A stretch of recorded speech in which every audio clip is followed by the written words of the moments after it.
Hi, I'm Michelle Sterling for Friends of Science Society.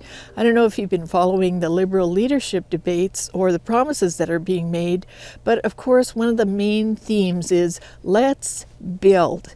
And so they're promising to build millions of homes and all kinds of fantastic infrastructure.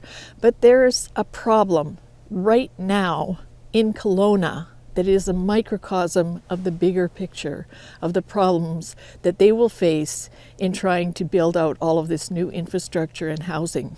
And that is the supply chain for electrical components, like these big boys. As most people know, Kelowna, like many cities, has a serious housing problem, homeless problem. And so they've been planning to build several thousand houses, but Fortis, which is the local electric system operator, has informed the development community that they don't think that they can service these new housing developments because they need to order some very essential parts, substations, transformers, breakers, different kinds of integration units. And what they used to be able to get within a year, it's now back ordered for 3 years. 3 years. So even if those houses are built, they won't have power. So imagine that on a national scale. And part of the reason why this is happening is that everyone in the world has jumped on the net zero bandwagon and they're pushing for net zero. So every power grid is trying to expand and build out so that they can serve all of the decarbonized electrical services that the green movement, the climate action movement say they want. People have made demands for net zero that haven't been well thought out.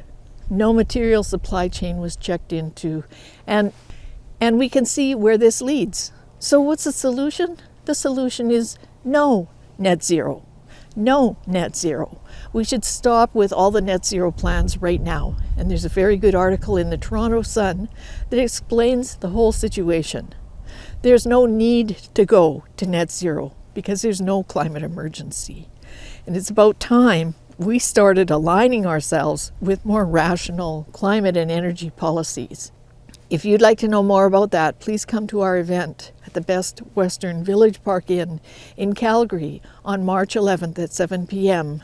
and see what you can learn from our new book, Energy and Climate at a Glance, and from the contributing authors, Ron Davison and Paul McRae. They'll be on site, they'll be giving a presentation, you'll be able to meet them and ask them questions. The books will be available, but there's no obligation to buy. And it should be a nice evening, informative, and it will help you to know why you need to say no net zero. No. For Friends of Science Society, I'm Michelle Sterling.